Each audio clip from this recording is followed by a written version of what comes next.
Directors ఏం చేస్తారంటే 2-3 స్టోరీలు చేతిలో పట్టుకొని తను నాకు చెప్పుకోలేకపోతే నేను తను అడగలేకపోతున్నా. మీకు డైరెక్షన్ ఫీల్డ్లో రావాలి అనేటువంటి ఆసక్తి అసలు ఎలా మొదలైంది? సో అన్నయ్యని చూసి ఇన్స్పిరేషన్. 10 years స్ట్రగుల్ అయిన వాళ్ళే ఉంటారు. అంటే ప్రతి ఇప్పుడు రవితేజ లాంటి వాళ్ళని తీసుకున్నా కానీ.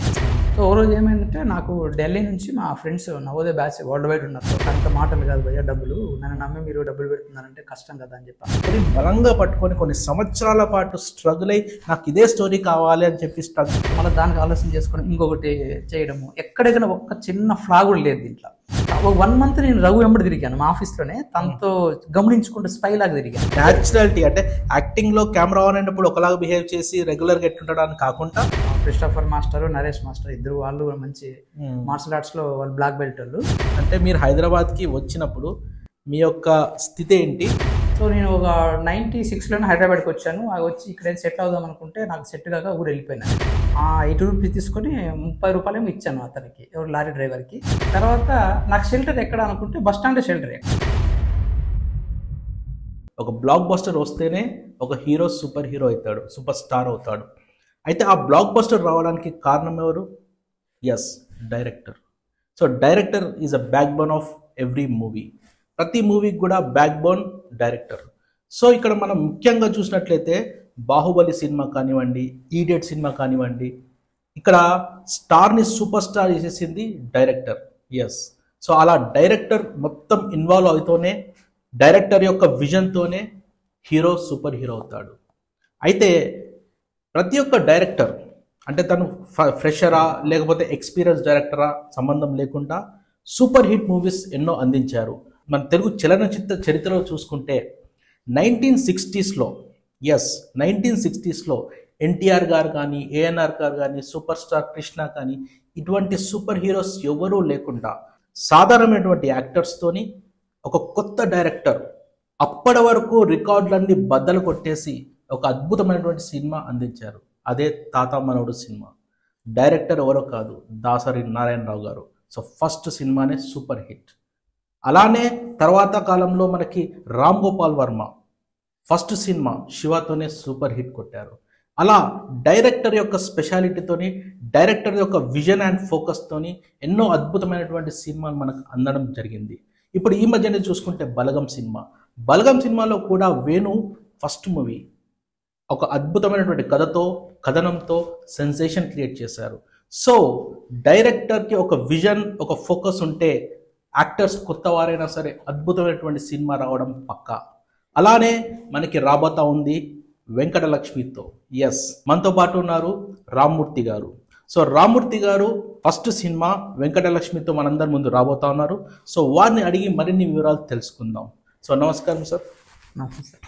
సార్ మీరు ముందుగా చెప్పండి, అసలు సినిమా గురించి మనం మాట్లాడుకునే ముందు ఫస్ట్ ఆఫ్ ఆల్ మీకు డైరెక్షన్ ఫీల్డ్లో రావాలి అనేటువంటి ఆసక్తి అసలు ఎలా మొదలైంది? అసలు మీ నేపథ్యం ఏంటి? ఇంక అందరూ చెప్పే మాట అండి, నాకు తెలుసు కదా అన్నయ్య గారు చిరంజీవి గారు అంటే ఇంకా నర. ఎస్ అండి, మీ ట్విట్టర్ అకౌంట్ కూడా చూశాను. ప్రతిది కూడా చిరంజీవి, పవన్ కళ్యాణ్ యొక్క రీట్వీట్స్ ఎక్కువగా ఉంటాయి. అయిపోతుంది మొత్తం చిరంజీవి అన్న, పవన్ అన్న, అసలు మా బ్లడ్లోనే ఉండిపోతుంది. సో అన్నయ్యని చూసి ఇన్స్పిరేషన్. సో అప్పటి నుంచి ఏ సినిమా చూసినా అన్నయ్య సినిమా చూసి ఒక రకంగా చెప్పాలంటే నీల్ గారు ఎలా ఇన్స్పైర్ అయ్యారో మేము కూడా అలాగే అన్నయ్యతో. ఏమంటే మా ఎంట్రీ లేట్ అయింది. సో అయితే మెగాస్టార్ చిరంజీవి గారిని చూస్తే ఆయన అంటే ఇన్స్పిరేషన్ తీసుకుంటే హీరోగా తీసుకోవాలి. అంటే మీరు కూడా ఒక హీరో కావాలి లెక్క ప్రకారం. మరి డైరెక్టర్ అవ్వాలని అంటే ఇంట్రెస్ట్ ఎందుకు వచ్చింది? ఎందుకంటే అన్నయ్య నేను చూపించాలి, ఇంకా బాగా చూపించాలనే కోరిక ఉండేది. వస్తే మనకి యాక్టర్గా మన అట్లా లేదు, కానీ అన్నయ్య ఇంకా బాగా చేయగలుగుతారు, అన్నయ్య ఇంకా వాడుకోలేదేమో అనిపిస్తుంది మనకి. అంటే ఒక డైరెక్టర్ పాయింట్ ఆఫ్ వ్యూలో చూడడం స్టార్ట్ చేశారు అన్నమాట. ఎస్, సో అక్కడ నుంచి ఆయన సినిమాలు చూసుకుంటూ ఆ డైరెక్షన్ పాయింట్ ఆఫ్ వ్యూలో రీసెర్చ్ చేయడము, ఇలా ఉంటే బాగుంటుంది, అలా ఉంటే బాగుంటుంది అనేటువంటి థాట్ నుంచి మీకు డైరెక్షన్ ఫీల్డ్లో ఇంట్రెస్ట్ వచ్చింది. రిక్షా ఒకటి సినిమా వచ్చినప్పుడు బాగా ఏడ్ చేసాము, ఇంట్లో కూర్చున్నా ఊరికి ఏడుస్తాం. ఎందుకంటే అంత గేలి చేసేటోళ్ళు, ఫ్లాప్ అయిందని. అన్నయ్య ఎందుకు అలా చేసావు, ఇలా చేయొచ్చు కదా, ఇలా చేయొచ్చు కదా. అప్పటి నుంచే ఇంకొంచెం ఎక్కువ అయిపోయింది. సో అలా ఇన్స్పైర్గా చిన్నప్పటి నుంచి అసలు నేను హైదరాబాద్ రావడం కూడా డైరెక్షన్ కోసమే రావడం అన్నట్టు. ఓకే, సో ఏ ఇయర్లో వచ్చారు మీరు? నేను ఆల్మోస్ట్ 98లో ఒకసారి వచ్చాను. వచ్చి 1-2 days ఉన్నాను. ఈ క్లైమేట్ తట్టుకోలేక రిటర్న్ వెళ్ళిపోయాను నేను. ఓకే, తర్వాత ఇంకా అంటే ఇక్కడ పని చేసుకుంటూ రావాలని ట్రై చేశాను, సెట్ కాలే. తర్వాత దీనికి ఉండి బేస్ కావాలైంది అనుకుంటే అప్పుడు మా మాస్టర్ అతను ఆర్ట్ మాస్టర్ జేమ్స్ గారని ఓకే సార్ చెప్పారని, నువ్వు మంచి ఆర్టిస్టరా, నువ్వు జేఎన్టీ ఫైన్ ఆర్ట్స్ కాలేజ్లో జాయిన్ అవ్వు, నీకు బాగుంటుందంటే అది 95లో అప్లికేషన్ వేసి రిటర్న్ తీసుకున్నాను నేను. ఓకే తర్వాత దాన్ని ఇన్స్పైర్ తీసుకొని మళ్ళీ ఇక్కడ వచ్చేసిన నేను.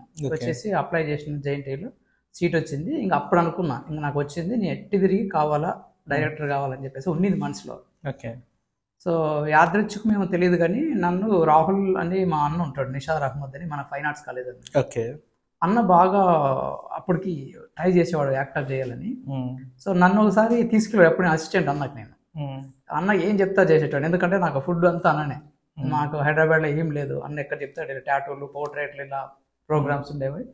సో ఒకరోజు అన్న తీసుకెళ్తా అని చెప్పి తీసుకెళ్ళాడు. చూస్తే సినిమా షూటింగ్ అది. షాక్ అయిపోయిన, ప్రతిదీ అది చూశాను, కెమెరా ఇలా ఉంటుందా ఇలా ఉంటుందని. ఆ రోజు మళ్ళీ ఫస్ట్ టైం నన్ను మధ్యాహ్నం లంచ్కి తినిపించాడు, సినిమా భోజనంలో అన్నాడు. ఆ రోజు చూసుకుంటే చిరంజీవి అన్నగారి బర్త్డే ఆ రోజు, ఆగస్ట్ 22. అప్పుడు డిసైడ్ అయినా ఖచ్చితంగా నీకు గోల్ ఉందిరా, నువ్వు అవుతావురా అనుకున్నాను. ఎందుకంటే తెలియదు ఆ రోజని తెలియదు కానీ అప్పుడు డిసైడ్ అయిపోయింది ఖచ్చితంగా నువ్వు అవుతావురా అని. సో అదే ప్రయత్నంతో చేస్తూ ఈ రోజుకి ఒక మూవీ అన్నది కంప్లీట్ అయ్యింది. సో మొత్తానికి మీ ప్రాపర్ ఎక్కడ ఉన్నాయి? మా ప్రాపర్ అనంతపురం డిస్టిక్. అనంతపూర్ నుంచి హైదరాబాద్కి వచ్చారు. చెన్నైకి కూడా వెళ్ళారా? చెన్నై వేరే పని మీద వెళ్ళాను. నాకు హైదరాబాద్ అంటే చాలా జనరల్ గా సినిమా వాళ్ళందరూ ఫస్ట్ చెన్నైకి పోతారు, తర్వాత మనం సెటిల్ అయితే హైదరాబాద్ షిఫ్ట్ అయిపోయింది. అందరూ మన తెలుగు హైదరాబాద్ అంటే చాలా చాలా పిచ్చి తెలుగు లాంగ్వేజ్ అన్న నాకు. అందుకని నా టైటిల్ కూడా ఏది కూడా ఇంగ్లీష్ అన్నది ఎక్కడ వాడను నేను. నా లిరిక్స్ లో కూడా ఏదన్నా సరే మొత్తం తెలుగులోనే ఉండాలి. సో మొత్తానికి అచ్చమైనటువంటి తెలుగు భాషలో ఇప్పుడు మనం మంచి తెలుగుదనం కూడా ఈ సినిమాలో చూడొచ్చు అనమాట. చాలా ఈ రోజుల్లో అంటే ప్రతి దాంట్లో అట్లా అనొద్దు కానీ ఈ ట్రెండ్ బట్టి పోతున్నారు. కానీ నేను మళ్ళీ ఒక సాంప్రదాయబద్ధమైన ఒక మూవీ చేయాలని అదే మొత్తానికి చేశాను. ఒక మంచి స్టోరీతో ముందుకు వచ్చారు. ఓకే, సో మీకు మెయిన్గా డైరెక్షన్ పైన మెయిన్గా ఇంట్రెస్ట్? అవును. ఓకే, అది కూడా ఎలా జరిగిందో వచ్చిందో చెప్తాను. మహేశ్వర శ్రీశైలం అని నా క్లాస్మేట్ ఉంటాడు. ఓకే, సో తను ఎప్పుడంటే ఒక 15 years బ్యాక్ ఒక ఓటర్ అని ఒక షార్ట్ ఫిల్మ్ తీసుకుని నా దగ్గరకు వచ్చాడు. వచ్చి చాలా బాగుందరా, సూపర్ అందరూ అంటున్నారంటే చూశాను. అరే అలా కాదురా, ఇలా ఎందుకు చేస్తున్నావు దీన్ని, అంత ల్యాగ్ ఉంది, అలా చేయకూడదంటే వాడు కొంచెం రెచ్చగొడితే నువ్వు చేయరా మరి చూద్దాము అన్నాడు. అప్పుడు దాకా నాకు మనసులో ఉండింది కానీ సరే చేద్దామని చెప్పేసి ఇంకా మా అన్న మన ఫైన్ ఆర్ట్స్ అన్న గణేష్ గజ్జల్ అని అన్న ఇప్పుడు US లో ఉంటాడు, మైక్రోసాఫ్ట్ లో చేస్తారు. అన్నది కెమెరా ఉంటుంది DSLR. పోయి అన్నగారు నాకు ఇట్లా కెమెరా కావాలంటే తీసుకురామన్నాడు. మనం అంటే అంత అభిమానము మనం, ఎందుకంటే ప్రతి ఒక్కరు ప్రేమ. అన్న ఇచ్చాడు కెమెరా. ఇస్తే నేను జాబ్ చేసుకుంటూ సాటర్డే రోజు రాము, ఇప్పుడు వాల్మీకి రాము అని ఇప్పుడు మంచి లీడ్లో ఉన్నాడు, కెమెరామెన్ మన JNT కాలేజ్, స్టైలింగ్ చేస్తుంటాడు, మోడలింగ్. మన ఈమె జబర్దస్త్ అనసూయ గారికి పర్సనల్ కెమెరామెన్ కూడా ఉండేవారు. తన స్టూడియో పెట్టాడు. సో తనని తీసుకున్నారే, మామ నువ్వు రారా ఇట్లా కొంచెం చేద్దామంటే వచ్చాడు 2 days. ఇప్పటికీ ఉన్నాయి, బాగా గుర్తుంది.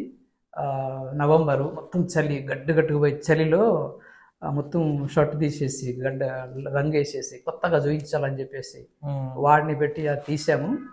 అప్పుడు కాన్ఫిడెన్స్ పెరిగింది. ప్రతి ఒక్కరు ఎలా చేసావు అంటే బ్లడ్ కోసం మనం ఏదో కలిపాము, ఏదో చేసాము అంటే రక్తసిక్తంగా చాలా చూపించాం కానీ విలువలు లేకపోయినా పర్లేదు కానీ ఒక గెటప్ వరకు తీసుకొచ్చాం. అప్పుడు వాడు చూసాడు, మామ నీలో చాలా ఉన్నాడు, ఫైర్ ఉందని. ఆడి ఇన్స్పైర్ తోటే ఇట్లా వచ్చాం. సో మొత్తానికి అందరు ఇన్స్పైర్ చేస్తున్నారు, సో దట్ మీ లోపల ఉన్నటువంటి ఆ ఫైర్ బయటకు వచ్చింది. సో డైరెక్షన్ చేయడం అనేటువంటి నిజంగా కష్టమైన పని అంటారా? కష్టం అని అనుకోను, ఎందుకంటే ఎవరు ఇష్టమైన దాంట్లో కష్టం అనేది ఉండదు. అంటే ఏదైనా నాకు స్క్రిప్ట్ ఎలా రాయాలో తెలియదు. ఎన్ని రాత్రులు కూర్చోడం నాకు తెలుసు. ఆ వీడియోలు అన్నీ ఉన్నాయి. పెన్ను తీసుకోవడము, ఇలా ఎలా రాయాలా, ఒకసారి వాయిస్ పెట్టుకోవడం అన్నట్టు. ఈరోజు హీరో జంప్ చేసాడు, కార్లో ఎక్కడు, ఇవన్నీ. తర్వాత పెన్ను తీసుకోవడం, రాసుకోవడం, అట్లా ట్విట్టర్లో చూడడం. ప్రస్థానం సార్ది నాకు ఒక PDF డౌన్లోడ్ చేసి ఇచ్చారు మా ఫ్రెండ్. ఆ ప్రస్థానం చూసిన తర్వాత నాకు చాలా కాన్ఫిడెన్స్ పెరిగింది. అక్కడ నుంచి నేను స్క్రిప్ట్ మొత్తం మార్చేది స్టార్ట్ చేసి రాయడం స్టార్ట్ చేసి ఇన్వాల్వ్ అవ్వడం. అయితే ఫస్ట్ నాకు ఎక్కడ గుర్తింపు వచ్చిందంటే మాది నవోదయ స్కూల్ నాది. ఓకే. జేఎన్టీయు మన ఇండియాలో ఆల్మోస్ట్ నవోదయ స్కూల్స్ అంటే చాలా ఫేమస్ కదా. మా డిస్టిక్లో మా ఫస్ట్ బ్యాచ్ నేను నవోదయలో. సో ఓ రోజు ఏమైందంటే నాకు ఢిల్లీ నుంచి మా friends Navodaya batch world wide ఉన్నారు కాబట్టి వాళ్ళు నాకు ఇన్విటేషన్ పంపించారు. ఓకే. సో ఢిల్లీలో మన అలూమిని మీట్ జరుగుతుంది, మీరేమైనా చేయగలుగుతారా, మన స్కూల్కి సంబంధించిన వీడియో లాగా, మీరు డైరెక్టర్ అంటున్నారు మీరు అని చెప్పేసి నాకు కొంచెం బూస్ట్ లాగా ఇచ్చారన్న. ఓకే. అరే వాళ్ళు అంతమందిగా గ్రూప్లో నా ఇండివిజువల్ గుర్తింపు ఉంది కదా, ఏంతే బాగుంటుందని చెప్పేసి నేను మా మేడం గారు ఉంటారు, సుగాత్రి మేడం గారు, మా గురువు గారు, మా అమ్మలా అంటే ఆమె. ఓకే. ఆమె దగ్గరికి వెళ్ళి మేడం ఎట్లుంది అంటే, రారా నువ్వు ఏమన్నా చేసుకోవాలా స్కూల్లో అన్నారు గచ్చిపోలి దగ్గర. ఓకే. ఆవిడ అన్న గణేష్ అన్నది కెమెరా తీసుకుపోయి ఆడ మా స్కూల్లో ఏం చేసామో చిన్నప్పుడు చిన్న చిన్న పనులు ఉంటాయి కదా అవన్నీ షూట్ చేశాను. షూట్ చేసి నేనే షూటు, నేనే మ్యూజిక్ ఎడిటింగ్గా చేసుకువెళ్ళి ఢిల్లీలో ఒకరోజు మీటింగ్ జరిగితే వెళ్ళాను నేను. ఆడ ప్లే చేసాము, అది ప్లే చేస్తే అక్కడ ఖచ్చితంగా ఏడ్ చేశాను నేను. ప్రతి ఒక్కరు హక్ చేసుకున్నారు, ఎట్లా చేసావు ఎందుకంటే చిలి పనులన్నీ చేసాము అన్నట్టు. సో అక్కడ నుంచే రికగ్నేషన్ బాగా స్టార్ట్ అయింది. సో నేను చేయగలుగుతాను అని అదే ఊపితోటే మళ్ళీ వచ్చి ఇంకా కమర్షియల్గా చేద్దాము మూవీ అని చెప్పేసి ప్లాన్ చేసాము. ఒక 45 minutes తోటి ఒక ఇండిపెండెంట్ ఫిల్మ్ చేసాము. ప్రసాద్లో కూడా మనం స్క్రీనింగ్ చేసాం, ప్రసాద్ ల్యాబ్లో. కొట్టాడరా కొడుకు అని. కొంచెం ఆర్టిస్టులు రావడము వెళ్ళిపోవడము, నాకు సపోర్ట్ చేయక, మన కమాండింగ్ ఉండదు అన్నట్టు, అడగడము కానీ అంత ఎప్పుడు రాలే మనకి. సో ఆ విధంగా అది స్క్రీనింగ్ చేసిన తర్వాత అక్కడ మా రాధాకృష్ణ సార్ని, మా నవోదయ స్కూల్ సార్ని తీసుకొచ్చాము. చూశారు, అందరూ అప్లాజెస్ బాగా క్లాప్స్ కొట్టారు. అప్పుడు కాన్ఫిడెన్స్ పెరిగింది. కాన్ఫిడెన్స్ పెరిగే వరకు అప్పటికే 1 lakh ఖర్చు అయింది దానికి. మంచిగా చాలా కమర్షియల్ హైట్ నాకు తెలుసు అది, కానీ ఎవరి నుంచి తిడతారు అది ఏం సినిమా అంటారు, కానీ నాకు తెలుసు మేకింగ్ ఎట్లా ఉంది, ఆ షార్ట్స్ డివిజన్ కానీ.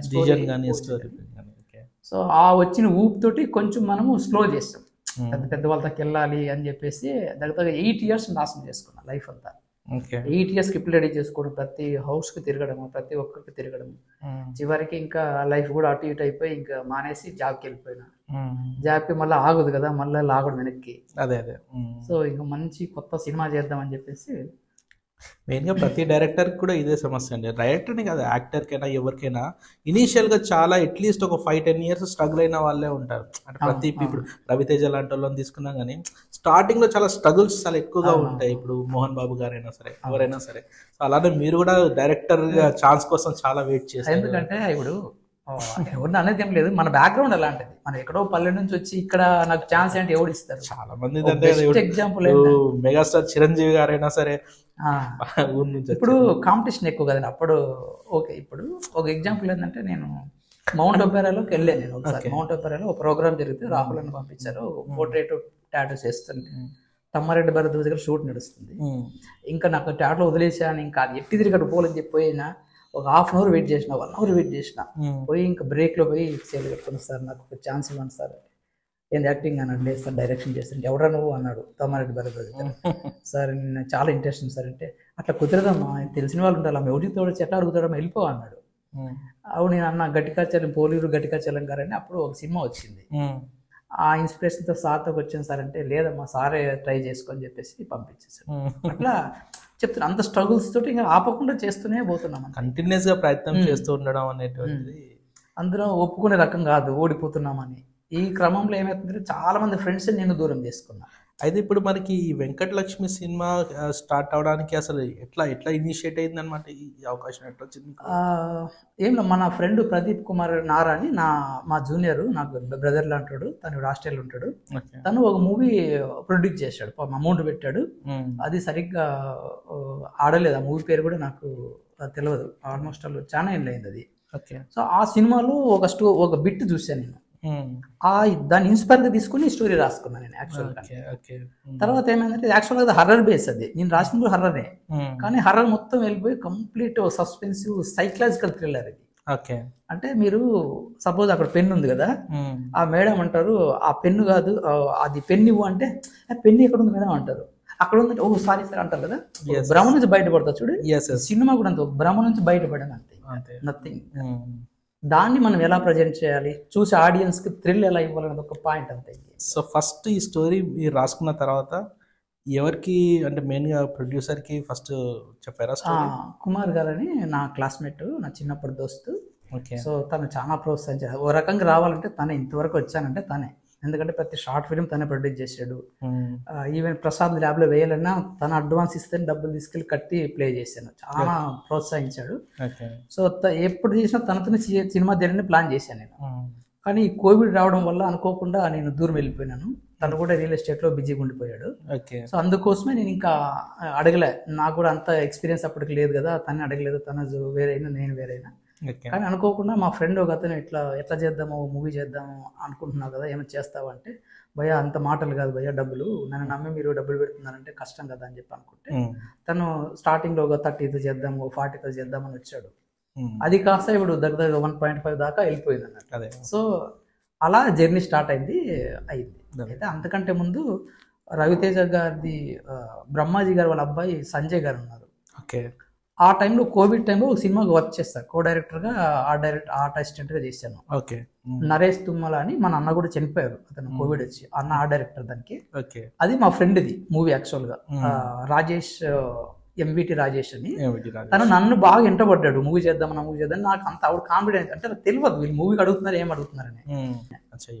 ఒక్క డైలాగ్ కూడా మార్చింది లేదు ఇప్పుడు దాకా. సో ఈ వెంకట లక్ష్మితో అనేటువంటి స్టోరీని మీరు చాలా జాగ్రత్తగా డిజైన్ చేసి ప్లాన్ చేసుకున్నటువంటి పక్క.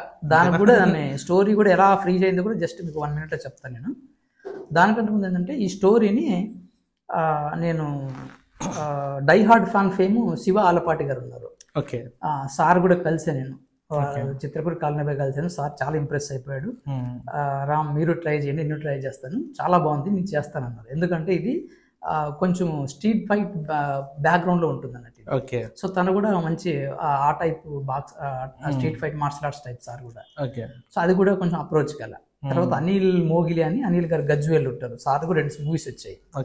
సార్ కూడా చాలా ఇంప్రెస్ అయ్యాడు. మొత్తం నేనే చూసుకుంటా అన్నారు. కానీ ఈ ఎలక్షన్ అడ్డం పడి అది కూడా కొంచెం అటు ఇటు అయిపోయింది. సో చివరికి వీటికి వచ్చింది. అయితే ఈ స్టోరీని మేము ఎందుకు ఇంత కాన్ఫిడెన్స్గా చెప్పగలుగుతానంటే గిన అనిల్ గుర్రం అని నా కొలీగు, మా బ్రదర్లు అంటాడు. చిన్నప్పటి నుంచి అంటే ఈ హైదరాబాద్ మా ఒకటే కొలీగ్స్ అన్నట్టు, మా ఒకే చోటు ఉండేవాళ్ళం. ఇప్పటికీ నా వెల్ విషర్, నా బ్యాక్ బోన్ అతను.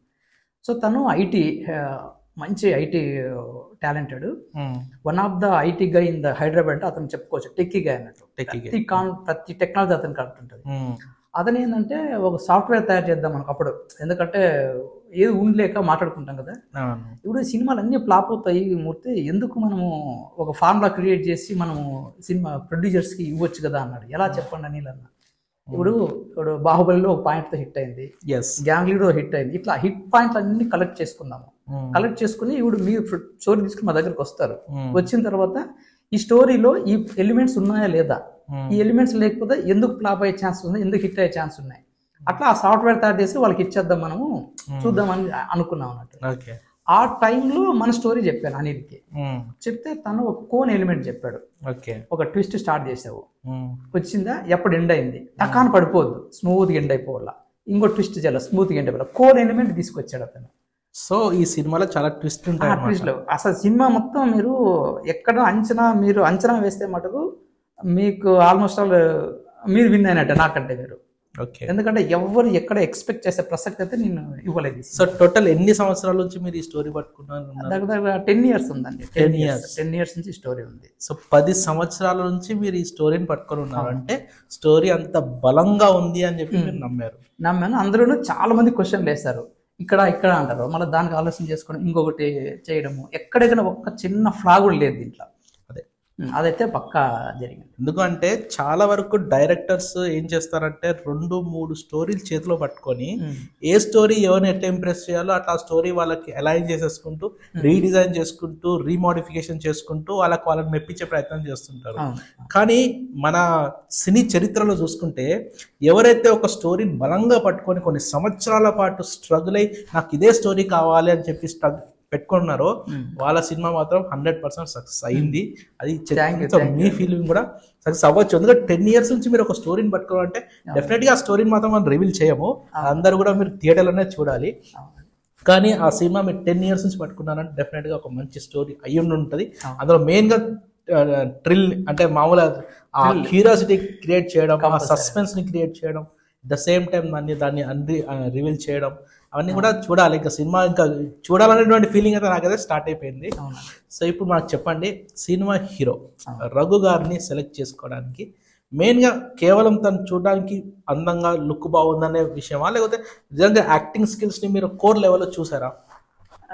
అది కూడా యాక్సిడెంటల్గా జరిగిందండి. మా ఫ్రెండ్ రాజేష్ ఆల్రెడీ ఎవరైతే ప్రొడ్యూసర్ ఉన్నారు, తను మేము ఇట్లా తను నాకు చెప్పుకోలేకపోతే నేను తను అడగలేకపోతున్నా. తను వచ్చేసి భయ్యా మీరు షార్ట్ ఫిల్మ్ చాలా చేశారంట కదా, సినిమా చేయొచ్చు కదా నా తను అడుగుతున్నాడు. నేను ఎవరు పెడతారు భయ పెట్టుబడి, మనకి అట్లా మనం ఐటీలో ఉన్నాము, మనం నమ్మే పెట్టాలంటే కష్టం కదా అన్న.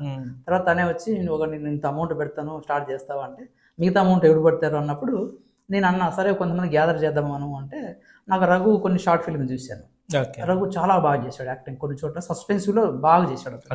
నాకు అక్కడ రఘు క్యాచ్ అయ్యాడు. 1 month నేను రఘు వెంబడి తిరిగాను మా ఆఫీస్లోనే, తనతో గమనించుకుంటూ స్పై లాగా తిరిగాను నేను. ఒక బయట ఒక రిసార్ట్ ఫంక్షన్ జరిగితే అతను చుట్టే తిరిగాను నేను.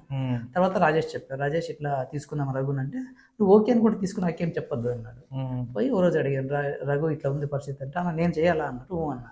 అయితే సరే అన్న నేను చేస్తానన్న, మంచి ఎనర్జీ పర్సన్ అతను. సో తర్వాత ఇట్లా రఘు ఇట్లుంది పరిస్థితి అంటే, అది చేస్తాను నేను కూడా కాంట్రిబ్యూట్ చేస్తా అన్నాడు. సో ఇలా ముందుకు వచ్చిన తర్వాత ఇంకా రాజేష్ లేదని మొత్తం నేనే చూసుకుంటా అని చెప్పేసి నేనే చూసుకున్నాను.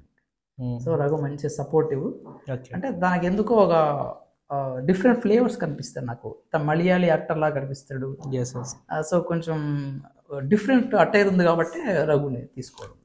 మెయిన్ ఏంటంటే ఆ ఐస్ మూమెంట్ కానీ, లేకపోతే ఆ మెయిన్గా యాక్టింగ్ స్కిల్స్ కానీ, అంటే మామూలుగా ఇప్పుడు నేను కూడా తను చూసిన వ్యక్తిగా చెప్తున్నా, హైలీ టాలెంటెడ్ అన్న డౌట్ లేదు.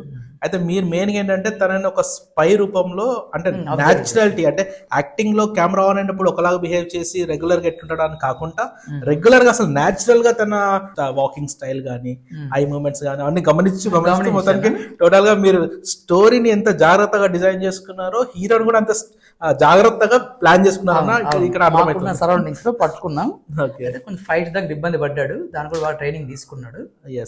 మన ఫైట్స్ కూడా క్రిస్టోఫర్ మాస్టర్, నరేష్ మాస్టర్ ఇద్దరు వాళ్ళు మంచి మార్షల్ ఆర్ట్స్ లో వాళ్ళు బ్లాక్ బెల్ట్ వాళ్ళు. కానీ వాళ్ళు మనకు చెప్పాలంటే వాళ్ళు ఫుల్ సపోర్ట్ మన ఫైట్స్ దగ్గర, ఎందుకంటే ఇది మార్షల్ ఆర్ట్స్ బేస్డ్ కాకపోయినా స్ట్రీట్ ఫైటర్స్ సంబంధించింది ఇది. సో వాళ్ళు బాగా కంపోజ్ చేశారు, చాలా సపోర్ట్ చేశారు వాళ్ళు. సో సార్ చెప్పండి, మెయిన్ గా ఫస్ట్ హీరో రఘు గారి గురించి చెప్పారు. సో సెకండ్ హీరో గురించి కొంచెం చెప్పండి. జగదీష్ అని ఒక అబ్బాయి చిన్న రోల్ చేద్దామని వచ్చాడు, చూడడానికి చాలా బాగుంటాడు. సో అబ్బాయి సెకండ్ రోల్ గా తీసుకొచ్చాడు. షాడో అన్నాడు, మూవీ మొత్తం ఫాలో అవుతూ ఉంటాడు అన్నట్టు. తనది చాలా ఇంపార్టెంట్, లాస్ట్ రివీల్ అవుతుంది తన స్టోరీ. అబ్బాయి కూడా చాలా సపోర్ట్ చేశాడు, మంచి అంటే డే అండ్ నైట్ అసిస్టెంట్ గా మనకు డైరెక్షన్ డిపార్ట్మెంట్ లో అసిస్టెంట్ గా చేస్తాడు, ప్లస్ ఇక్కడ యాక్టర్గా చేస్తాడు. యాక్టర్ కూడా చేస్తాడు. మా టీం అంతా అల్టిమేట్ చెప్పాలంటే ఇప్పుడు మన ఛానల్ ద్వారా చెప్పాలనుకుంటే కొంతమందికి నేను రుణపడి ఉన్నానంటే ఈ మూవీ మేకింగ్ లో. ఫస్ట్ ప్రొడ్యూసర్ రాజేష్ ఆలెటి గారికి, తర్వాత రఘు గద్వాల హీరో గారికి, వాళ్ళ తర్వాత నేను చెప్పాలంటే ఇక్కడ అశోక్ ప్లస్ శంకర్, బజరంగ శంకర్, వీళ్ళు నా పిల్లర్స్. వీళ్ళు ఎంత సపోర్ట్ అంటే, నాకు ఆపరేషన్ అయి కూర్చున్నా సరే చేయలేడు సార్ నేను తీసుకోవడం. ఆ అబ్బాయిలో మెయిన్ యాక్టర్స్ దాంట్లో, మెయిన్ విలన్ అశోక్ దాంట్లో.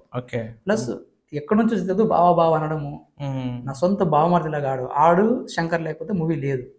వాళ్ళు మేనేజర్లు యాక్చువల్ ప్రతిదీ వాళ్ళకు ఆర్డినేట్ చేసేటోళ్ళు. కేరళకు పోయినా, అనంతపురం పోయినా, బళ్ళారి పోయినా, కర్నూలు పోయినా, బెంగళూరు, ప్రతిదీ వాళ్ళ ప్లానింగ్ అంతా వాళ్ళది, ఎగ్జిక్యూషన్ అంతా వాళ్ళది, డబ్బులు ఇస్తడం అంతే వాళ్ళకి. వాళ్ళు పిల్లర్స్.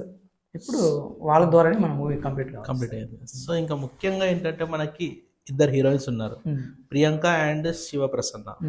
సో వీరిద్దరిని సెలెక్ట్ చేసేటువంటి ప్రాసెస్ ఎట్లా, అంటే ఏ విధంగా సెలెక్ట్ చేసుకున్నారు వాళ్ళని? సో రఘు నేను సెలెక్షన్ చేసిన తర్వాత రఘు ఛానల్ ద్వారా నాకు ప్రియాంక పరిచయం అయింది. సో కోలా మహేష్ అని రఘు వాళ్ళ ఫ్రెండ్ ఉన్నాడు, తనకు కూడా కొంచెం కాస్టింగ్ ఏజెన్సీ ఉంది, ఫిలిం స్కూల్ ఉంది. కోలా మహేష్ గారు కూడా అతను కూడా బాగా సపోర్ట్ చేశారు తను. సో తను పంపించాడు ప్రియాంక శ్రీని రఘు దగ్గరికి. ఫస్ట్ వచ్చింది అమ్మాయి, వచ్చిన తర్వాత బెరుకు వచ్చేసింది. నవ్వుకున్న చూసిన వెంటనే అనుకున్నా, అంటే కొంచెం ఇమాజినేషన్ ఉంటుంది కదా, అంటే మన స్టోరీకి తగ్గట్టు ఆ అమ్మాయి సూట్ అవుతుందా లేదా అనేటువంటి క్లారిటీ అయితే మనకు ఒకటి ఉంటుంది. అవునవును. సో దాన్ని బేస్ చేసుకొని మీరు ఆ అమ్మాయిని చూడగానే మీకు ఈ అమ్మాయి బాగానే ఉందని మీకు అనిపించేసి, అంటే అంత బ్యూటీ ఉండకూడదు మనకు, అట్లా చూసి స్టోరీకి మన ఇంటి పర్సనల్ ఎలా ఉంటారు అమ్మాయి అట్లా అనిపించింది. సో ఆ రోజే అమ్మాయి సార్ నేను చేస్తాను సార్, ఏ సపోర్ట్ ఏమన్నా ఇస్తాను నేను అంటే ఐ మీన్ ఫైనాన్షియల్గా నాకు ఏం లేకున్నా పర్లేదు నేను చేయగలుగుతానండి. సో ఆ రోజు హ్యాపీ అనిపించింది అమ్మాయి. ఆ అమ్మాయిని టైటిల్ రోల్కి ఫిక్స్ చేసేసాం. ఓకే. తర్వాత తనే శివప్రసన్ని మనకి పరిచయం చేసింది అన్నమాట. ఓకే. సో తను కూడా మన ప్రియాంక శ్రీ నన్ను ఎక్కడ మళ్ళీ పక్కన పెడతారో ఏమో అనుగు లేకోకుండా వెంటనే అమ్మాయిని పరిచయం చేసింది. స్టార్టింగ్ లో మన అగ్రిమెంట్ లేదు ఏమీ లేదు కదా, సైన్ అవ్వలేదు. అంటే ఈ అమ్మాయి చాలా అర్థమైంది, ఇద్దరు చాలా మంచి పిల్లలని, ఇద్దరు కూడా చాలా సపోర్టివ్. చాలా అంటే మనం కేరళకి వెళ్ళాము, చెల్లి వర్షం వస్తుంది, తుఫాను పట్టుకుంది, అయినా ఆ చెల్లిలో వాళ్ళు చాలా బాగా సపోర్ట్ చేస్తారు. సో ఓవరాల్ గా వాళ్ళు మీ మూవీస్ లో ప్లస్ అయ్యారు, చాలా బాగా ప్లస్ అయ్యారు. ఓకే. సో ఓవరాల్ గా ఏంటంటే మొత్తం రఘు అయినా, జగదీష్ అయినా, ప్రసన్న అండ్ ప్రియాంక, సో వీళ్ళందరూ కూడా టోటల్ గా చక్కగా సపోర్ట్ చేసి మీకు 100% వాళ్ళ స్కిల్ ని, వాళ్ళ యొక్క యాక్టింగ్ స్కిల్స్ ని మొత్తం 100% ఇచ్చారని నేను నమ్ముతున్నాను. అవును. అయితే ఇక్కడ ఇంకో ముఖ్యమైన క్యారెక్టర్, అసలు మూవ్ అయిందంటే ఒక క్యారెక్టర్ చెప్పడం మర్చిపోయినాను. చెప్పండి. డిఓపి గారు రిషి కోనాపురం అని మన జేఎన్టీయూ మన ఫ్యామిలీ అబ్బాయి. సో తను మా ఏరియా అబ్బాయి. అంతకంటే ముందు నాకు మా కాలేజ్ హాస్టల్ వచ్చాడు కదా, ఒక అభిమానం అబ్బాయి అంటే నాకు, నేనంటే అబ్బాయి గౌరవం అట్లా అన్నలాగా. సో నాకు చాలా ఏళ్ళ నుంచి అబ్బాయితో కాల్ చేయడం, ఋషి మనం మూవీ చేద్దామంటే అన్న చేద్దామని అనేటాడు. ఇట్లా చాలా ట్రావెల్ అయ్యి లాస్ట్కి ఏమైందంటే మా బడ్జెట్ ఇంత అని చెప్పేసరికి ఋషికి ఫోన్ చేసి ఋషి ఇట్లుందంటే అన్న చేసేద్దామని అన్నాడు. ఋషి లేకపోతే ఈరోజు మూవీ అయితే లేదు. ఎంత రాజేష్ గారు ఫైనాన్స్ పెట్టినా ఋషి ఉండడం వల్లే మూవ్ అయింది ఇక్కడికి. ఎందుకంటే వీకెండ్ మూవీ మనది, సాటర్డే సండే షూట్. ఏందన్నా ఇది నాకు అని అనొచ్చు కదా, తను చాలా బిజీ. ఎందుకంటే రాక్షస కావ్యం మంచి ఒక టెక్నికల్ మూవీ, చాలా మంచిగా ఇప్పుడు వచ్చింది లాస్ట్ ఇయర్. సో తన వల్ల ఇప్పుడు తనకు కూడా 2-3 ఛాన్సెస్ పెద్ద వచ్చాయి. అయినా సరే ఇప్పుడు అటెండ్ అవుతూ ఎక్క గ్యాప్ దొరికినా మళ్ళీ మన మూవీ పరిగెత్తి వస్తాడు, నేను ఉండాలి కంపల్సరీ. సో ఋషి నాకు పిల్ల, ఈ మూవీకి ఋషి వల్ల నాకు చెప్పుకోదగ్గ. సో ఓవరాల్ గా మంచి టాలెంటెడ్ యాక్టర్స్ వాళ్ళందరూ మీ దగ్గరికి రావడానికి కారణం ఏంటంటే స్టోరీలో ఉన్నటువంటి దమ్ము, అది మెయిన్. సో మీ స్టోరీలో ఉన్నటువంటి దమ్ము వల్ల మొత్తం క్యాస్టింగ్ కానీ, మిగతా మ్యూజిక్ కానీ అన్ని విధాలుగా కరెక్ట్ గా సెట్ అవడానికి కారణం ఏంటంటే పిల్లర్ ఇస్ స్టోరీ. సో ఇప్పుడు ఆ స్టోరీని తెలుసుకోవాలన్నటువంటి ఇంట్రెస్ట్ అందరికి కలుగుతుంది. ఈ ఇంటర్వ్యూ చూసిన వాళ్ళందరికి కూడా ఏంటంటే అసలు ఈ వెంకట లక్ష్మితో అసలు ఏంటి అనేది తెలుసుకోవాలన్నటువంటి కంపల్సరీ థియేటర్కి వెళ్ళి చూడాల్సిందే. సో అందరు కూడా మీరు ఓటీటీలో వస్తుంది తర్వాత చూద్దాంలే అని కాకుండా ఎప్పుడైతే సినిమా రిలీజ్ అవుతుందో అప్పుడు చూడండి. ఎందుకంటే ఈ ఒక్క స్టోరీ 10 years ఈ ఒక్క స్టోరీని పట్టుకున్నానంటే జస్ట్ అర్థం చేసుకోండి ఈ స్టోరీలో ఎంత దమ్ముందో అనేది. సో సరే, సినిమాని పక్కన పెడితే మీ ఒక్క విషయం చెప్పండి సార్, మీరు హైదరాబాద్కి వచ్చినప్పుడు, అంటే మీరు హైదరాబాద్కి వచ్చినప్పుడు మీ యొక్క స్థితి ఏంటి, ఇప్పుడు ప్రెసెంట్ మీ సిచ్యువేషన్ ఏంటి? అంటే సిచ్యువేషన్ అంటే 2 రకాలు ఉంటుంది. ఒకటి ఫైనాన్షియల్లీ, రెండోది మానసిక స్థితి. అంటే అప్పుడు వచ్చినటువంటి టైంలో, స్ట్రగుల్ టైంలో ఒకలాగా ఉంటుంది మానసిక స్థితి అయినా, ఫైనాన్షియల్ సిచ్యువేషన్ అయినా. అప్పుడు ఎలా ఉండింది, ఇప్పుడు ఎలా ఉంది? మామూలు అండి, అందరిలాగే నేను కూడా చాలా ఒక ఏం లేని ఫ్యామిలీ నుంచి వచ్చాను నేను. అయితే ఎడ్యుకేషన్ బాగుండేది నాకు, నవోదయ స్కూల్ స్టూడెంట్ని. ఓకే. మంచి తెలివి ఉంది, చేయగలిగా, కానీ ఫైనాన్షియల్గా చాలా వీక్. సో నేను ఒక 96లోనే హైదరాబాద్కి వచ్చాను. వచ్చి ఇక్కడ సెటిల్ అవుదాం అనుకుంటే నాకు సెట్ కాక ఊరు వెళ్ళిపోయినా నేను. ఓకే. ఊరు వెళ్ళిపోయిన తర్వాత కూడా మళ్ళీ ఏదో లాగుతుంది, రావాలా ఏదో, ఎందుకంటే మా ఫ్రెండ్స్ అంతా ఆస్ట్రేలియా సెటిల్ అయ్యాడు, అదే ఉంటుంది కదా, ఫ్రెండ్స్ అంతా అక్కడ సెటిల్ అయినా మనం ఏం సాధించామన్నది. చివరికి మనం మా ఊళ్ళో కూడా నేను ఆర్టిస్ట్ని, కమర్షియల్ ఆర్టిస్ట్ని. సో నేను ఎడ్యుకేటెడ్, బీఎస్సీ కంప్లీట్ అయిపోయింది, అది బీఎస్సీ బీజెడ్సీ గ్రూప్ నాది. అయినా సరే నాకు ఈ సొంతంగా నిలబడాలని కోరుకుంటే, జాబ్ కానీ ఇట్లా గవర్నమెంట్ జాబ్ ట్రై చేసేవాడిని కూడా కాదు నేను లైఫ్లో, ఎప్పుడు ఏ అప్లికేషన్ పెట్టలేదు గవర్నమెంట్ జాబ్కి. సో చివరికి ఏమైందంటే మా జేమ్స్ సార్ గారని సార్ చెప్పారు కదా ఫైన్ ఆర్ట్స్ ఉండేదని కానీ. సో నేను ఆదినారాయణ ఒక అబ్బాయి, మా ఊరు అబ్బాయి ఫైన్ ఆర్ట్స్లో జాయిన్ అయ్యి వచ్చేసాను. మా ఊరికి వచ్చి అన్న ఇట్లా ఉందంటే నమ్మలే, అని నిజం చెప్పారంటే ఉంది అంటే అప్పుడు అబ్బాయి అప్లికేషన్ తెచ్చిచ్చాడు ఆదినారాయణ, ఇప్పుడు మా ఊళ్ళో సెటిల్ అయ్యాడు అబ్బాయి. సో అప్లికేషన్ వేసాను, ఎగ్జామ్ పోవాలి, డబ్బులు లేవు, ఏం చేయాలో అర్థం అవుతలేదు. అప్పుడు మా నాగరాజన్ అని ఒక అతని దగ్గర పని చేసేటోని, ఆడియో సెంటర్, ఆడియో క్యాసెట్ కూడా అట్లాగే ఎంచుకునేవాడిని. ఎక్కడున్నా సినిమాకి సంబంధించిన ఫీల్డ్లోనే బతికాను నేను. సో ఆవిడ రిక్షా వాడు, ఈ సాంగ్స్ ఇవన్నీ ఉండేవి అప్పుడు. అద్భుతం, తమ్ముడు, తొలి ప్రేమ, ఈ సాంగ్స్ అంటే ఆడియో క్యాసెట్ 50 క్యాసెట్లు పోతే అద్భుతం, 100 క్యాసెట్లు అమ్మిట్టాను అప్పటికి. సో ఆ టైంలో నారదంతగా అన్న ఇట్లా అప్లికేషన్ చేయాలంటే అప్పుడు ఎక్కడ బొమ్మనాల బళ్ళారి దగ్గరికి వెళ్తే ఆయన డబ్బులు తీసుకొచ్చి దగ్గర 20 kilometers ఏమో నక్సలైట్ ఎక్కువ ఉండేవాళ్ళు అప్పుడు.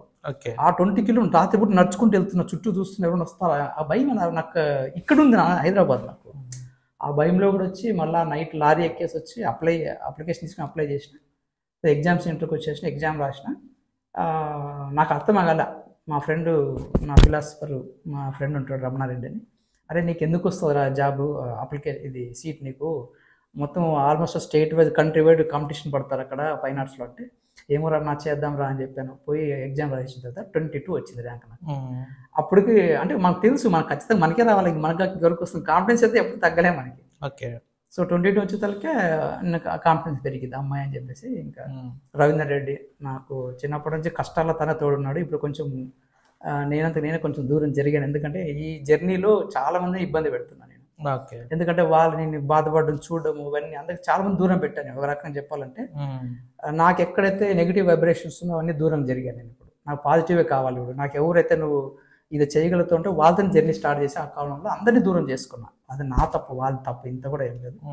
సో ఆ టైంలో నేను సపోర్ట్గా వచ్చేసిన తర్వాత చాలా స్ట్రగుల్స్ పడ్డాను. ఇక్కడ వచ్చిన తర్వాత ఒక రకంగా సీట్ కన్ఫర్మ్ అయినాక నేను ఇక్కడ రావాలి, ఎవ్వరు లేరు ఇక్కడ, నాకు తెలిసిన వాళ్ళు అసలు ఎక్కడ స్టే చేసేవారు మీరు వచ్చిన తర్వాత నేను బస్ స్టాండ్లో దిగినాను, ఆర్టీసీ బస్ స్టాండ్లో లారీ ఎక్కి దిగిన తర్వాత నాకు ఒకటే కళ్ళు మెదులుతుంది ఏంటంటే, ఇక్కడ అనంతపురం నుంచి మీరు హైదరాబాద్ వరకు లారీలు రావడము. లారీలు ఎందుకు వచ్చారు అంటే డబ్బులు ఆల్మోస్ట్ మా దగ్గర ఏమి ఉండేది. 80 రూపీస్ మా అత్త ఇచ్చింది. ఆ 80 రూపీస్ తీసుకొని 30 రూపాయలు ఏమో ఇచ్చాను అతనికి, ఎవరు లారీ డ్రైవర్కి. శివరాంపల్లి 80 రూపీస్ తోటి మీరు హైదరాబాద్ వచ్చేసిన. అంటే ఏదో వచ్చేద్దాం మనం, ఏంటంటే ఏ పని చేయడానికి కూడా అసలు ఏ కాన్ఫిడెన్స్ మిమ్మల్ని హైదరాబాద్ రప్పించిందని 80 రూపీస్ తో హైదరాబాద్ రావడం ఏంటండి? అంటే అట్లా కాదు, మనం ఏదైనా పని చేయొచ్చు. ఒక ఆర్టిస్ట్ నేను ఎక్కడ బ్రష్ పెట్టినా నాకైతే ఫుడ్ ప్రాబ్లం లేదు అని కాన్ఫిడెన్స్ తో వచ్చింది. మీ పాకెట్ లో డబ్బులు లేవు కానీ మీ మైండ్ లో కాన్ఫిడెన్స్ అంతే అంతే మీ హార్ట్ లో కాన్ఫిడెన్స్ ఉంది. తర్వాత నాకు షెల్టర్ ఎక్కడ అనుకుంటే బస్ స్టాండ్ షెల్టర్, ఎక్కడ పోయినా మేము బస్ స్టాండ్ కూర్చుంటాం కదా. సో నాకు అర్థమైంది బస్ స్టాండ్కి వెళ్ళిపోదాం అని చెప్పేసి బస్ స్టాండ్ లో కూర్చున్నా. తను ఇంకెక్కడో కాంటాక్ట్ తీసుకుని నాగరాజన్ అని మా ఊరుకుండా అతను ఇక్కడ జేఎన్టీలో సీట్ వచ్చింది. ఆ నంబర్ ఇచ్చాడు నాకు, అరే అటుకి వెళ్ళిపోరానే. ఇంకా నాగరాజన్కి ఫోన్ చేస్తే, మూర్తి నువ్వు ఎక్కడున్నావు రామ్మా ఇక్కడికి అన్నాడు. అక్కడి నుంచి ఆడ దెబ్బలు తిని 2 నైట్స్ ఆడు పడుకొని ఆ 50 రూపాయలు తీసుకొని ఫస్ట్ జేఎన్టీకి వెళ్ళిపోయినా నేను, కానీ సీట్ కన్ఫర్మేషన్ కోసం. అక్కడ వెళ్ళిపోయిన తర్వాత ఆ టైంలో ఆకలి వేస్తుంది, నీళ్ళు తాగడము పడుకోవడము. చివరికి ఇక అన్నం ఏదైతే ఉందో అది పాసిపోయింది, అయినా చెట్ల మధ్యలో పోయి స్మెల్ వస్తుందని తినేసి నీళ్ళు తాగేసాను. లోపల ఉంటే స్ట్రాంగ్ ఉంటుంది కదా, అయ్యేది కానీ అని చెప్పి. అంటే ఎనర్జీ కావాలి మనకి, తర్వాత ఏదైనా కానీ. తర్వాత ఇంకా బయటకు వచ్చి సీట్ కన్ఫర్మ్ చేశారు. అది కూడా 2200 కట్టమన్న డబ్బులు లేవు నా దగ్గర. ఇంకా సార్ నా దగ్గర లేవు, సో మళ్ళీ కడతారంటే రిటర్న్ కంటే అప్లికేషన్ చేతికి ఇచ్చారు. సినిమాలు ఇసిరేస్తారు కానీ చేతికి ఇచ్చేసి వెళ్ళిపోమన్నారు. ఏం సార్ అంటే, డబ్బులు ఉండాలమ్మా, నువ్వు కట్టకపోతే వేరే వాడు ఉన్నారు కదా కీలో అన్నారు. ఇంకా ఇప్పుడు రమణమూర్తి నా క్లాస్మేట్, అప్పటికి అన్నకి 45 years. అప్పటికి తన పోయి రిజిస్టర్తో గొడవ పడ్డాడు. ఆ రోజు పల్లె నుంచి వచ్చాడు, తను ర్యాంక్ వచ్చింది ఫస్ట్ అటెంప్ట్లో, నువ్వు సీట్ ఎలా ఇవ్వస్తారంటే రిజిస్టర్ సార్ కూడా సర్లేమో లెటర్ రాసివు మళ్ళీ డబ్బులు కడతాను అని చెప్తే అప్పుడు లెటర్ రాసి ఇచ్చాడు.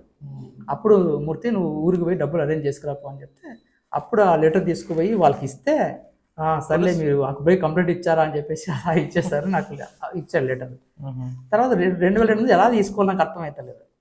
ఆవిడ మా ఇంటికి వెళ్తే మా వదిన మా అన్న వాళ్ళ కమ్ములు అమ్మిచ్చేసి మా వదిన ఇచ్చేసింది. అప్పటి నుంచి ప్రాబ్లం రాలేదు ఇంకా. అంటే ఆ 2000 రూపాయల కోసం మా వదిన మా అన్న ఇప్పటికే అది తలుచుకుంటాం ఇస్తేనే కదా. సో అట్లా కాలేజ్లో సీట్ కన్ఫర్మ్ అయింది కానీ ఫీజు కట్టడానికి లేదు. అంటే మాకు తెలియదు కట్టాలని కూడా, కట్టాలని తెలియదు, బట్ ఆ డబ్బులు కూడా లేదు అసలు ఏం లేదు. తర్వాత ఇంకా హాస్టల్లో ఉండడం మన సామ్రాజ్యం స్టార్ట్ అయింది. పోర్ట్రేట్ ఏ ప్రోగ్రామ్ సత్యానికి 30 మంది తీసుకెళ్ళేవాడిని సత్యం కంప్యూటర్స్కి. ఇంట్లో మంద గదిలేదు.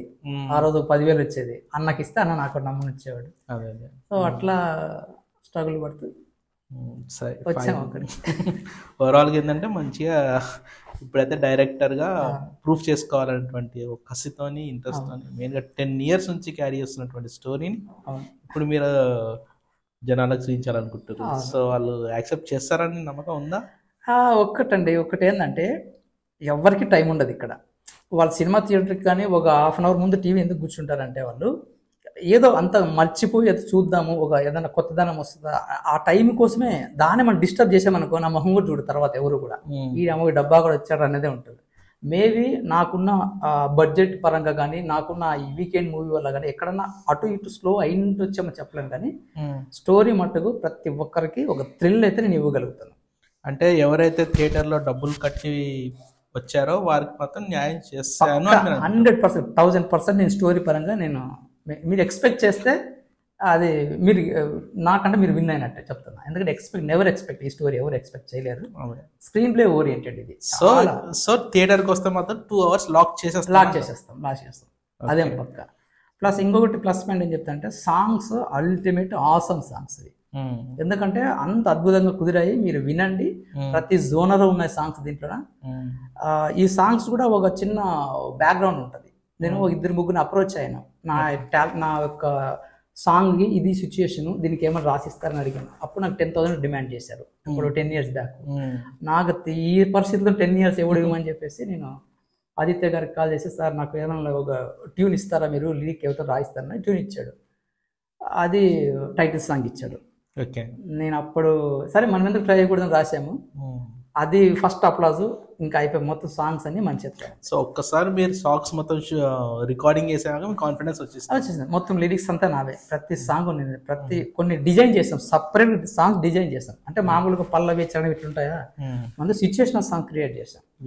సో ఆ సిచ్యువేషన్ దగ్గర డైలాగ్స్ తో పాటు సాంగ్స్ కి సంబంధించిన లిరిక్స్ మీరే రాశారు మొత్తం.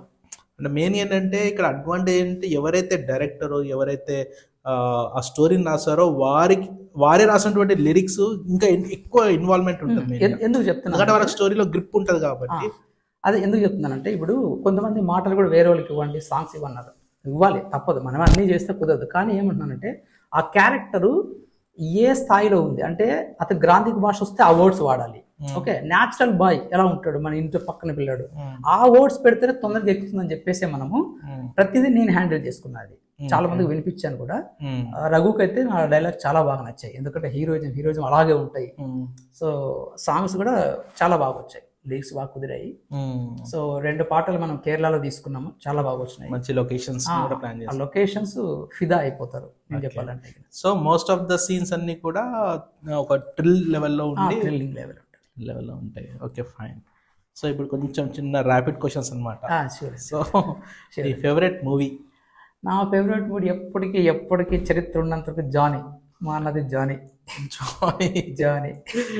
ఓకే జానీ ఫ్లాప్ అయింది అనుకుంటా. ఫ్లాప్ ఎవరు అన్నారండి, మాకు ఇప్పటికీ ఇది ఉంది. నేను అప్పటికి ఆర్డిటీ అని ఒక స్వచ్ఛంద సేవా సంస్థ ఉంటుంది, ఆ స్కూల్స్కి నేను పెయింటింగ్ కమర్షియల్ వర్క్ చేసేటోడిని. ఆ సినిమా కోసం వదిలేసి మరీ వెళ్ళాను. అందరూ డిసప్పాయింట్ అయ్యారు. నాకు అసలు ఫుల్ భోజనం పెట్టాడు మా అన్న. అల్టిమేట్ సినిమా ఇప్పటికీ. అఫ్ కోర్స్ జానీ లాంటి మూవీస్ డైరెక్టర్ పాయింట్ ఆఫ్ వ్యూలో అంటే నేను మామూలుగా చూశాను, చాలా మంది క్రియేటివ్ పర్సన్స్ కి జానీ సినిమా నచ్చింది అన్న డౌటే లేదు. ఎన్ని హిట్లనే గబ్బర్ సింగ్ లాంటివైనా తీసుకున్నాను. జానీ మాకు స్పెషల్ మూవీ, డిక్షనరీ అది. సో మీ ఫేవరెట్ హీరో? యాజ్ యూజువల్ అన్నయ్య, తర్వాత తమ్ముడు, వాళ్ళే ఉన్నారు మాకు వచ్చి మా ఇంట్లో చేరిపోయారు. మెగాస్టార్ చిరంజీవి గారు. సో రామ్ చరణ్ పైన మీ అభిప్రాయం ఏంటి? ఎందుకు అడుగుతున్నాను ఈ క్వశ్చన్ అంటే, నెంబర్ 1 ఒక స్టార్ కిడ్ అయి ఉండి కూడా తను ఎంత స్ట్రగుల్ అయ్యాడు అంటే స్టార్టింగ్ చిరుత సినిమా దగ్గర నుంచి ఇప్పటి వరకు కూడా బాడీ ట్రాన్స్ఫర్మేషన్ కానీ, యాక్టింగ్ స్కిల్స్ లో కానీ, ఇప్పుడు రంగస్థలం కానీ, లేకపోతే RRR లో కానీ, అంటే ఒక్కొక్క సినిమాకి తన యొక్క పర్ఫార్మెన్స్ ఇంకా పీక్ లోకి తీసుకుపోయి ఆ ఆడియన్స్ యొక్క ఎక్స్పెక్టేషన్స్ కూడా పెంచుకుంటూ వెళ్తున్నాడు. సో రామ్ చరణ్ పైన మీ అభిప్రాయం ఏంటి? చెప్పాలంటే రామ్ చరణ్ మా ఫ్యామిలీ మెంబర్ అని మేము అనుకుంటారు ప్రతి ఒక్కరు. నా సర్కిల్లో కూడా బ్రదర్ లాగా ట్రీట్ చేస్తాను. తను ఏంటంటే నా ఉద్దేశం ఏమనుకున్నారంటే రామ్ చరణ్ గారు వాళ్ళ మైండ్లోన, మా ఫాదర్ చిరంజీవి గారు కాదు, మా బాబాయ్ పవన్ కళ్యాణ్ కాదు, నేను కొత్తగా స్ట్రగుల్ ఇండస్ట్రీకి వచ్చాను, నేను ఏం చేస్తే షైన్ అవుతానని చెప్పేసి అనుకుని తను కష్టపడి ఇంత సాధించాలని నేను అనుకుంటున్నాను. ఎందుకంటే చాలా మంది స్టార్లు ఉన్న వాళ్ళ పిల్లలు సక్సెస్ కాలేదు, కానీ తను అయ్యాడు. ఎందుకు అంటే తను వాళ్ళ దృష్టిలో పెట్టుకోలే, తనకు స్టైల్ క్రియేట్ చేసుకున్నాడు. చిరుతాకి బ్యానర్లు కట్టుకున్నాం, మాకు వచ్చా అనుకున్నాం. తర్వాత మధ్య కొంచెం స్లో డౌన్ అయింది మా ఫ్యాక్ట్ మాట్లాడుకుంటే. స్లో డౌన్ అయింది కానీ మగధీర సినిమాకి అయితే అసలు ఊహించడం కూడా కష్టమే. ఎందుకంటే ఇంతటి హై టాలెంటెడ్, అసలు ఈవెన్ చెప్పాలంటే చిరంజీవి గారు కూడా షాక్ అయ్యారు. గుర్తు ఒక ప్రెస్ మీట్ లో చెప్పారు చిరంజీవి కూడా, లైక్ ఏంటంటే రామ్ చరణ్ చూస్తే నాకు ఈర్ష్య కలిగింది ఫస్ట్ టైం. అంటే ఏంటంటే ఇంతటి పవర్ఫుల్ క్యారెక్టర్ ఇంత సమర్థవంతంగా లైక్ హ్యాండిల్ చేయడం విధానం. సో ఓవరాల్ గా రామ్ చరణ్ మాత్రం చాలా బాగా అల్టిమేట్. కొన్ని ఉంటాయండి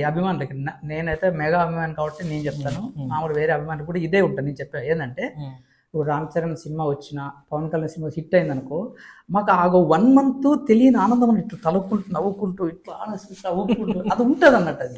సో చెప్పండి సార్, మీకు మెయిన్గా ఏంటంటే ఇప్పుడు మీ ఫ్యాన్ అంటే మీరు మెగాస్టార్ ఫ్యాన్, పవర్ స్టార్ అంటే మీకు ఆరాధ్య దైవం. ఓకే, మీ favourite movie Johnny. Okay, so మీ ఒక రచయితగా చెప్పండి, మీ ఫేవరెట్ బుక్ ఏంటి? ఫేవరెట్ బుక్ అంటే నేను యండమూరి గారు బాగా చదివాను నవళ్ళు. ఓకే, ఓ వర్షం కూర్చుంటే అతి తులసి దళం, ఇలాంటి మళ్ళీ వెన్నెల ఆడపిల్ల, ఇలాంటివి మనం ఎక్కువ పెద్ద బుక్స్ ఇప్పుడు చదివింది ఏం లేదు. ఇప్పుడు లేటెస్ట్గా అన్న బుక్ కూడా తెప్పించాను దేవుడిది, అది చదవాలి ఇంకా కుదరలేదు. ఎందుకంటే అవి నవలు బాగా చదువుతున్నాను అంతే, నవలలు బాగా, వేరే ఇంత పర్టికులర్ ఏం లేదు. సో మీ లైఫ్లో మోస్ట్ అంటే ఇన్స్పైర్ అయినటువంటి అంటే ఎవరైతే మీకు ఇన్స్పిరేషన్గా ఉండి మీకు హెల్ప్ చేసి అన్ని విధాలుగా చెప్పాలంటే నా క్లాస్మేట్ రమణారెడ్డి. వాడు ఆడు నా మీద కోపం, వాడికి నాతో మాట్లాడదాం అనేస్తాడు. ఎందుకంటే నాకు ఆల్మోస్ట్ స్కూల్ జర్నీ అంతా వాడితోనే జరిగింది. వాళ్ళ ఇంట్లోనే వాడు సొంత మనిషి, వాడే ఇక ఇక్కడ వచ్చానంటే ఆల్మోస్ట్ వాళ్ళు వాడి మెట్ల మీద, వాడి భుజాల మీద ఎక్కువ వచ్చేసింది. ఏ రోజైనా నేను సక్సెస్ అవుతాను, వాడు నన్ను పిలుస్తాడని కాసుకున్నాను. దాంతోపాటు ఇంకా రవీందర్ రెడ్డి, తను కూడా మా జర్నీ మీరు అని చెప్పేసాడు కష్టాలు, మీరు అట్లే కష్టపడి పైకి వచ్చాను మేము. తను ఇప్పుడు ఆర్టీసీలో కండక్టర్, మంచి టాలెంటెడ్. సో మాదంతా ఒకటే జర్నీ అండి. ప్లస్ కుమార్ గారు నాకు ఫస్ట్ నా క్లాస్మేట్, ప్రసన్న కుమారుడు, వాడు రియల్ ఎస్టేట్ ఉంది ప్రసైల్ ఇన్ఫ్రా. తన ఒక్కరు కాదు, మనకు ప్రతి ఒక్కరు భుజాల మీద ఎక్కువ వచ్చాము, ఇప్పుడు మర్చిపోవద్దు వాళ్ళందరినీ. సో ప్రసన్న కుమార్, ప్రసైల్ ఇన్ఫ్రా వాళ్ళు, అతను వాడు కూడా నాకు చాలా హెల్ప్ చేశాడు. మళ్ళీ జగదీష్ చీకటి, కోట బొమ్మాలి, ప్లస్ కొన్ని సినిమాలు చాలా వచ్చాయి అతనివి, ఆడు. మళ్ళీ షణ్ముఖ్, ఆ అబ్బాయి కూడా కో డైరెక్టర్ మారుతిలో, ఆ అబ్బాయి కూడా చాలా సపోర్ట్. రాహుల్ అన్న, నిసార్ అహ్మద్ అన్న, రాహుల్ శ్రీవాస్తవ్ అని అన్న కూడా డిఓపి.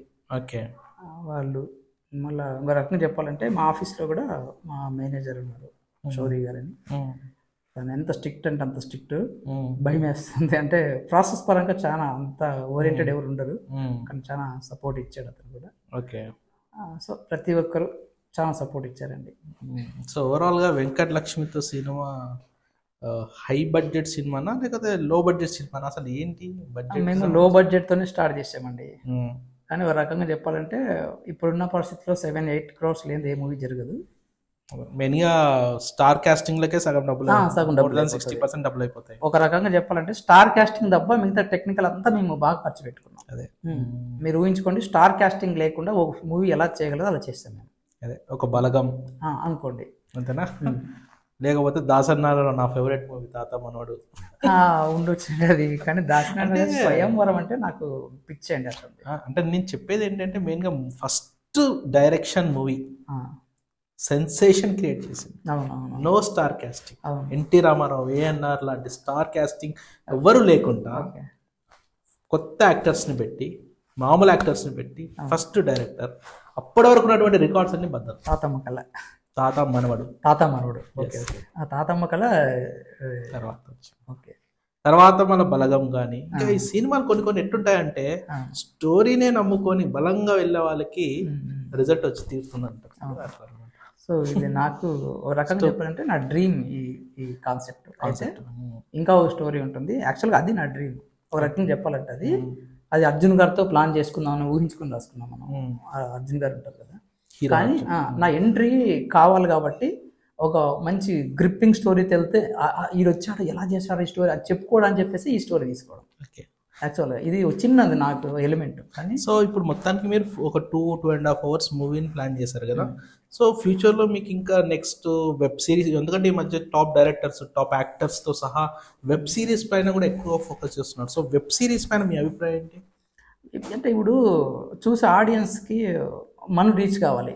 అతనికి టైం లేదు మన దగ్గర రావాలంటే కూడా కొంచెం ఈ టైంలో కూడా ఎందుకంటే టెక్నాలజీ పెరిగింది కదా. సో తప్పు కాదు, వెబ్ సిరీస్ చేయడం కూడా తప్పు కాదు. కానీ మీరేమైనా చేసే అభిప్రాయం ఏమైనా ఉందా? వస్తే చేద్దాం, దాని తప్పు లేదండి. మీకు so web series also okay. Okay, కానీ నా కాన్సన్ట్రేషన్ అంతా మూవీసే అండి. చాలా మా ఫ్రెండ్స్ నా రత్నం అని మా క్లాస్మేట్ ఉంటాడు, తన స్టేట్స్ లో ఉంటాడు. తను అన్నాడు, అరే నువ్వు ఎందుకురా సినిమాలు అంటే పడ్డావు, సీరియల్స్ ట్రై చేయొచ్చు కదా అన్నాడు. అరే లేదు, సీరియల్స్ అంటే తప్పు కాదు, అది ఒక జోనర్కి వెళ్ళిపోయింది, మనం ఆ జోనర్లో మనం చేయలేము, మనకు అది టాలెంట్ లేదు అక్కడ అని చెప్పి. ఈవెన్ నేను కూడా థ్రిల్లర్ అంటే ఒక మనం భోజనం చేసినట్టే నా దృష్టి అట్లుంటుంది. థ్రిల్లర్ జోన్సే నాకు చాలా ఇష్టం. సో ఆ విధంగా చేయొచ్చండి వెబ్ సిరీస్ కూడా థ్రిల్లర్ ఎలిమెంట్స్ ప్లాన్ చేసుకో. అంటే ఈ మధ్య వెబ్ సిరీసెస్ లో కూడా లాట్ ఆఫ్ ఆ థ్రిల్ కానీ ఆ సస్పెన్స్ క్రియేట్ చేయడం అట్లా ప్లాన్ చేస్తాను. నేను ఒకటి చెప్పొచ్చు, సస్పెన్స్ కా బాప్ అని అనిపించుకోవాలి నాకు ఉందండి. అదైతే పక్కా, ఎందుకంటే నేను అది అంత కాన్ఫిడెన్స్ చెప్పగలుగుతాను, కాన్ఫిడెన్స్ చెప్పగలుగుతాను. సో మొత్తానికైతే వెంకటలక్ష్మితో అనేటువంటి టైటిల్ అనేటువంటిది ఇప్పటి వరకు ఒక మూవీ అంటే తర్వాత ఇంకా అది చాలా ఈవెన్ మేము అన్ని దేవుళ్ళు అన్ని సక్సెస్ అయితే మా యొక్క కృషి ఫలిస్తే దానికి సీక్వెల్ కూడా ప్లాన్ చేస్తున్నాం. దాన్ని దృష్టిలో పెట్టుకుని పిక్చరైజ్ చేశాను ఇక్కడ. సో వెంకటలక్ష్మితో ఏడాది కిందట, ఏడాది తర్వాత అంతో ఇంకోటి స్టార్ట్ అవుతుంది. ఏడాది కిందట, ఏడాది తర్వాత అది మొత్తం ఇంకా జోనర్కి వెళ్తుంది. సో నెక్స్ట్ పార్ట్ 2 కూడా ఎక్స్పెక్ట్ చేయొచ్చు అనమాట. ఎక్స్పెక్ట్ చేయొచ్చు, డిపెండింగ్ ఆన్ దిస్. అయితే ఇంకా కొంచెం విలువలు పెంచుకుంటాం, అంటే ప్రొడక్షన్ విలువలు పెంచుకుంటాం, స్టార్ కాస్టింగ్ పెంచుకుంటాం. స్టార్ కాస్టింగ్ ప్రొడ్యూసర్ గారు మా రాజేష్ గారే ఉంటారు, మ్యూజిక్ డైరెక్టర్ ఆదిత్య గారే ఉంటారు. ఎటువంటి నాకు ఇంకా 10 సినిమాలను ఆదిత్య గారితో చేస్తాను, ఎందుకంటే నాకు కావాల్సింది అతని దగ్గరే ఉంది. ఇంకా మేబీ ఉండొచ్చు, లెజెండ్స్ ఉండొచ్చు, కానీ నాకు కావాల్సింది దొరుకుతున్నప్పుడు మెయిన్ గా ప్రతి డైరెక్టర్ కూడా ఏం చేస్తారంటే వాళ్ళకి అనుకూలమైనటువంటి మ్యూజిక్ డైరెక్టర్ సెట్ చేసుకుంటారు. తేజ గారు ఆర్పి పట్నాయక్ అట్లా. అది ఎందుకు మాకు సార్ నాకు ట్యూన్ గారు రాత్రికి ఇచ్చేస్తారు, పొద్దున్నే నైట్ ఇచ్చేస్తారు లిరిక్ అతనికి, అంత బాగా పండుగ. ఆ ర్యాప్ అనేటువంటి ఒక డైరెక్టర్ కి మ్యూజిక్ డైరెక్టర్ కి ఆ ర్యాప్ అనేది ఉంటుంది, అట్లుంది. సో ఈ ప్లాన్ చేస్తాం. సో ఓవరాల్ గా ఎప్పుడు we can expect the movie? Almost dubbing version అయిపోయిందండి. డబ్బింగ్ అంతా అంటే డబ్బింగ్ రెడీ టు డబ్బింగ్ వచ్చింది మాకు, డబ్బింగ్ కట్ వచ్చింది మాకు ఎడిటర్ నుంచి. ఇంకోటి ఎడిటర్ గురించి కూడా చెప్పాలి, ప్రదీప్ కుమార్ రెడ్డి అని. తను ఒక తెలుగు యూనివర్సిటీలో certified screen play writer cum direction డిపార్ట్మెంట్లో తను హెవీ టాలెంటెడ్ పర్సన్. మా ఊరు అని కాదు కానీ ఫస్ట్ స్టోరీ తనకి నెరేట్ చేశాను. మదనపల్లి నుంచి హైదరాబాద్కి జర్నీ ఒక 4 hours పడితే చాలా తిని పడేసాను అతనికి. అతను ఇచ్చిన క్వశ్చన్లు కూడా దీంట్లో చాలా ఇంప్లిమెంట్ అయ్యాయి. అదే చివరికి నేను 2-3 ఎడిటర్లు మారానండి. కొంచెం పేమెంట్ ఇచ్చాము ఎడిటర్కి, ఆ బిజీ వల్ల అతను పాపం ఇవ్వలేకపోయింది. ఇంకొక ఎడిటర్కి ఇచ్చాము, ఇవ్వలేకపోయినా. చివరికి ఏమవుతుందంటే ఒక చిన్న జోక్ చెప్తాను, టైం ఉందో లేదు కానీ. ఈ డిఓపి గారు ఉన్నారు కదా, డిఓపి మా బ్రదర్ రిషి. ఓకే, నేను అది ప్రదీప్ ఫోన్ చేసి, ప్రదీప్ నాకు ఎడిటర్ కాదు ప్రదీప్ ఈ మూవీకి, ఇంకా ఏం స్టార్ట్ కాలేదు అంటే, అప్పుడు ఈ ఋషికి కూడా చెప్పానా. ఋషి ప్రదీప్ రాజస్థాన్కి వెళ్ళారు, ఒక షూట్కి వెళ్ళారు. వెళ్ళిన తర్వాత వాళ్ళు ఋషి నీకేమన్నా ఒక ఎడిటర్ దొరుకుతాడా, ఒక సినిమా కావాలంటే, లేదు ప్రదీప్ నాకు కూడా ఎడిటర్ కావాలి ప్రదీప్, ఇట్లా ఒక సినిమా కావాలంటే. తర్వాత 2 రోజుల తర్వాత గ్యాప్ ఇచ్చుకొని ఎడిటర్ కావాలన్నా ఎవరికి కావాలంటే, నాకు కావాలంటే ఎవరికి కావాలంటే రామూర్తి అని మా అన్న ఉన్నాడంటే, ఎవరి సంపేవారు నాకు రామూర్తికే కావాలి, నీకు రామూర్తికే కావాలి, ఇద్దరు ఒకరికొరి చెప్తారు. ఎడిటర్స్ ఒకరి కోసమే. అదే మీరు అదే తర్వాత నేను అన్న నువ్వే చేయగలరు ప్రదీప్ అంటే, అన్న నేను కమిట్మెంట్ ఇచ్చిన తర్వాత నేను మళ్ళీ ఇబ్బంది పడతాను. లేదు ప్రదీప్ నువ్వు ఎప్పుడన్నా ఇవ్వు, నాకు ప్రాబ్లం లేదు, నువ్వు కమిట్మెంట్ ఇస్తే నాకు ఓకే అన్న. తను ఇచ్చాడు. సో ఒక మూవీకి ప్రాణం ఎడిట్ కట్, అది కూడా అసలు ఎడిటర్ నాకు ఫుల్ కాన్ఫిడెన్స్. సో మొత్తం ఎడిటింగ్ తో సహా. So when we can expect the movie? Maybe ఇంక 1 month 1.5 months లోపల మొత్తం రెడీ ఉంటుంది. సో యాజ్ పర్ మన దాన్ని బట్టి రెడీ వదిలేసుకుంటాం. సో మొత్తానికి మీ సినిమా సక్సెస్ కావాలని, మీరు మంచిగా మీ ఫస్ట్ డెబ్యూ మూవీ అయినప్పటికీ చాలా మంచి స్టోరీతో, ఎస్పెషల్లీ 10 years తో క్యారీ చేస్తున్నటువంటి స్టోరీ కాబట్టి, సో డెఫినెట్గా సక్సెస్ కావాలని. సో మీ సినిమాలో యాక్ట్ చేసిన ప్రతి ఒక్క యాక్టర్కి, యాక్ట్రెస్ కావచ్చు, యాక్టర్ కావచ్చు, అందరు కూడా మంచి ఇంకా ఫ్యూచర్లో మంచి స్టార్స్ అవ్వాలని మనస్ఫూర్తిగా కోరుకుంటూ wish you all the best for your team and everyone. So ఇదండి రామ్మూర్తి గారితో మన ఇంటర్వ్యూ. మరొక ఇంటర్వ్యూతో మళ్ళీ కలుద్దాం. థ్యాంక్ యూ ఫర్ వాచింగ్ జరా జూమ్ ఇన్.